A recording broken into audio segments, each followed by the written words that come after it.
The United States Navy entered the Civil War with a huge task and a limited number of ships, but it was blessed with bold and, some might say, brilliant leadership. It started with a commander-in-chief. President Abraham Lincoln had little military experience himself, but as president he had the task of overseeing the military operation against the Confederacy. A big part of that job was making sure the Navy had the tools and men it needed to carry out the mission. On Lincoln's watch, the Navy went from a fleet of 90 ships to 670. Naval expenditures increased tenfold. The number of naval officers increased from 1,300 to 6,700. While Lincoln struggled to find the right leadership for the Army, he had no such problem in the Navy. His selection of Gideon Welles as Secretary of the Navy set the tone. While politics may have played a role in Welles' selection, he was a supportive newspaper editor from Connecticut. The choice turned out to be inspired. Welles had served as the chief of the Bureau of Provisions and Clothing in the Navy Department from 1846 to 1849. That experience gave him a broad understanding of the Navy's needs and how the department worked.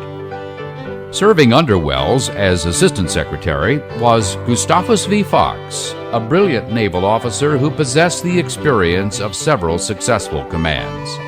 In his position, Fox played a role similar to today's Chief of Naval Operations, long before such an office was created. During the Mexican-American War, Fox served in the brig Washington in the squadron of Commodore Matthew Perry. Volunteering for duty before the start of the Civil War, Lincoln gave him command of a steamer to take provisions to Fort Sumter. Arriving just as the garrison surrendered, Fox was able to evacuate the Union personnel. Joseph Smith held the critical post of head of the Bureau of Yards and Docks. His continuous naval service, stretching almost a half-century, and his long tenure at the post before the start of hostilities, more than qualified him to meet the incredible demands the war would place on the U.S. Navy. The Navy was also blessed with a number of other experienced and able flag officers.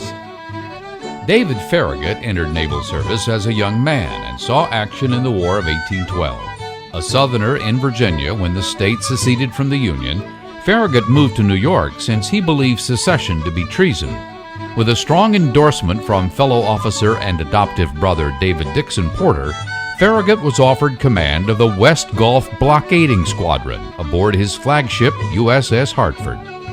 During the war, Farragut, the first naval officer promoted to admiral, captured the key port of New Orleans and earned immortality at Mobile Bay when he was credited with uttering the famous order, "Damn the torpedoes, full speed ahead." Porter, who previously saw action in the Mexican-American War, also took part in the capture of New Orleans. Promoted to acting rear admiral, he commanded the Mississippi River Squadron, supporting General Grant in the siege of Vicksburg. John Dahlgren headed the Navy's Ordnance Department during the war and designed several innovative guns and cannon. In 1863, he took command of the South Atlantic Blockading Squadron, and the following year provided naval support for Sherman's capture of Savannah. Samuel DuPont was a career naval officer who distinguished himself in the Mexican War. At the outbreak of the Civil War, Lincoln appointed DuPont to an elite group of naval leaders who developed the blockade strategy. He was the first commander of the South Atlantic Blockading Squadron, responsible for cutting off the flow of supplies into the rebellious states.